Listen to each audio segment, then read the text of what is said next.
오늘 말씀은 레위기 12장 말씀을 봅니다.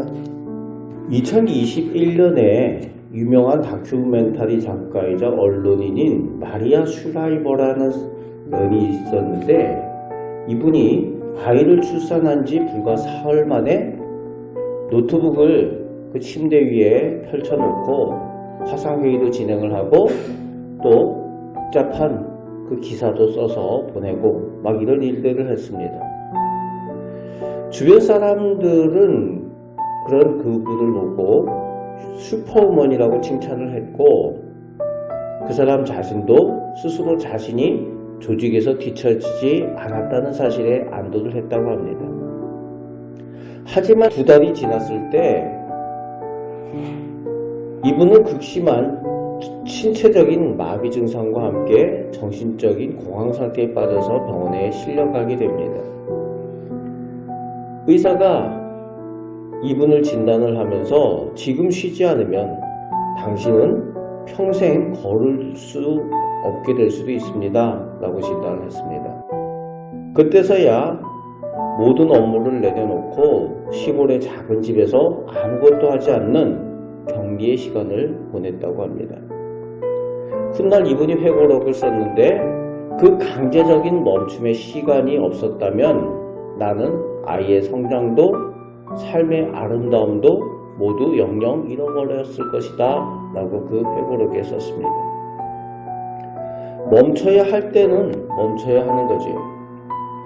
오늘 말씀은 바로 한 가정에 새로운 생명이 태어나는 가장 기쁜 순간, 하지만 동시에 가장 취약한 순간에 처한 여인들에 관한 하나님의 법을 오늘 기록을 하고 있습니다.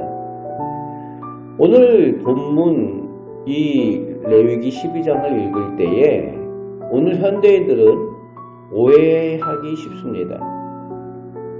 아이를 낳은 것이 왜 부정하다는 거지? 왜 아들을 낳으면 40일을 그리고 딸을 낳으면 80일을 격리되어서 지내야 하는가? 혹시 여성을 차별하는 것은 아닌가? 이런 오해를 하게 된다는 겁니다. 하지만 오늘 말씀에 말하는 이 부정하다라는 이 부정, unclean은 도덕적인 죄를 지었다라는 뜻의 그런 부정이 아닙니다.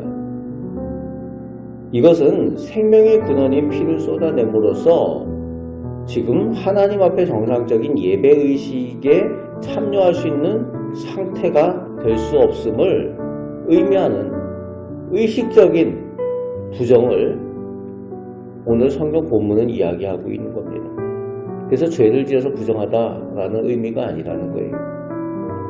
오히려 이 법은 가장 취약해진 여인을 보호하고 격리라는 형식을 통해서, 격리라는 방식을 통해서 거룩한 멈춤을 선물하시는 하나님의 세심한 배려와 예표로 주어지는 법이라는 겁니다. 그렇죠. 아이를 낳고 산모가 많이 취약한 상태죠. 그래서 우선 산모 보호를 위해서 하나님께서는 격리하게 하신다는 겁니다.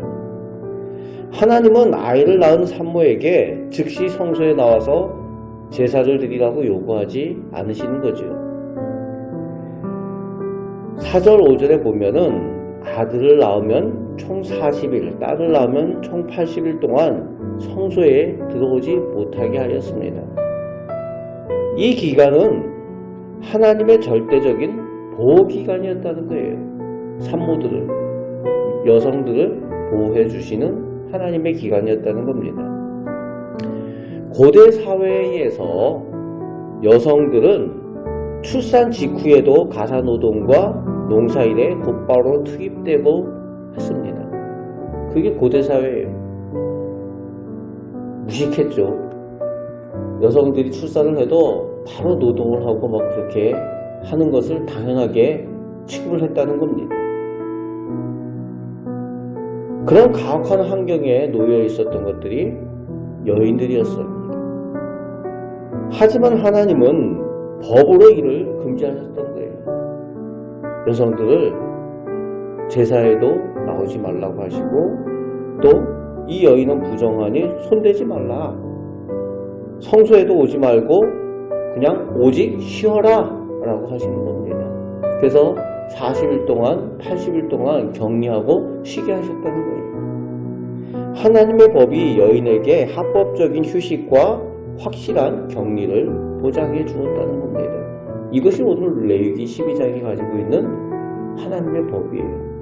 그래서 현대인들의 시각에서 오해하면 안 된다는 거죠. 당시 이 성경에 쓰여졌던 그 상황에서 하나님께서 뜻하시는 바가 있으셨다는 거예요.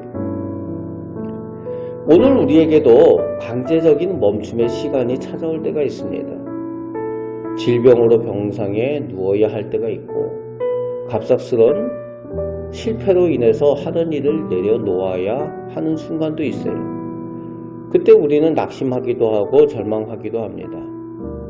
하지만 오늘 말씀을 우리가 보면서 그런 일이 오히려 살아계신 하나님을 믿는 우리 성도들에게는 하나님께서 보호하시기 위하여, 우리를 보호하시기 위하여 멈추게 하시는 일임을 깨닫게 되는 겁니다.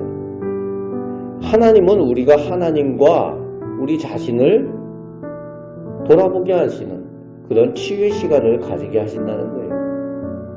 우선 멈추어 서서 하나님을 바라봐라. 그리고 너 자신 한번 돌아봐라. 이런 멈춤의 시간들을 우리에게도 하나님께서 그렇게 하신다는 겁니다. 또 세상으로 달려가던 우리를 멈추어 서서 다시 한번 하나님 나라를 바라보라고, 그렇게 멈추어 보라고 그렇게 하시는 거죠. 가끔은 멈추어야 우리가 살 수가 있습니다. 그리고 정결하게 되는 기한, 즉 영적 회복의 과정이 있습니다. 산모의 격리 기간이 차면 비로소 정결하게 되는 기한을 채우게 되는 겁니다. 왜 이토록 긴 시간이 필요했을까요? 몸의 피가 마르고 세포가 제자리로 돌아가는데 절대적인 시간이 필요하다는 것을 하나님께서 창조하셨으니까 아시는 거죠. 그 기간을 주시는 겁니다. 또 동시에 영적인 회복을 위한 시간의 과정을 하나님께서 주시고 계시는 거죠. 우리는 너무 조급합니다. 문제와 어려움이 있을 때에 하루아침에 이른 새벽 기도에 한번 다녀오면 모든 문제가 즉시 해결되기를 바라는 게 우리들 아닙니까? 새벽 기도 갔다 왔으니까 문제가 바로 해결되기를 원하는 그런 조급함이 우리들에게 있잖아요. 하지만 하나님은 우리에게 기한이 차기까지 기다리라고 하시는 겁니다. 산열이 깨끗해지는 영적 과정을 거쳐야 한다는 거예요. 묵묵히 기도의 자리를 지키고 말씀 안에 나 자신을 비추면서 하나님의 때를 기다릴 때에 하나님 앞에 서 있는 우리 영혼이 먼저 정결하게 되고 그 다음에 하나님의 은혜와 역사를 체험하게 된다는 겁니다. 정결하게 되는 기한이 차면 여인은 성막문으로 와서 제사장을 통해서 이제 번제와 속죄제를 드리게 됩니다. 그때 부유한 사람은 어린 양을 번제물로 드려야 하지만 만일 어린 양을 바칠 형편이 되지 못하는 가난한 사람들은 어떻게 하라고 되어 있습니까? 본문 8절에 보면은 그 여인이 어린 양을 바치기에 힘이 미치지 못하면 산비둘기 2마리나 집비둘기 새끼 2마리를 가져다가 이렇게 되어져 있는 거죠. 우리 하나님은 가난한 자들의 형편을 아시고 그들의 처지에 맞는 산비둘기를 가지고 제사하는 것을 허락해 주셨다는 거예요. 물질이 없어서 하나님 앞에 나오지 못하는 일이 없도록 하나님께서 문턱을 낮추어 주신다는 겁니다. 그리고 수천 년 뒤에 누가복음 2장에 보면은 아기 예수님이 태어나신 지 40일 만에 육신의 부모인 요셉과 마리아가 예루살렘 성전으로 올라갑니다. 그 목적은 오늘 말씀 레위기 12장에 이 법을 행하기 위해서 올라가요. 그런데 그때 마리아의 손에 들려 있었던 재물에 대해서 누가복음 2장 24절에서는 뭐라고 이야기하는가 하면은 바로 산비둘기 한 쌍이나 혹은 집비둘기 새끼 2마리로 제사하기 위하여 그렇게 했다라고 기록을 합니다.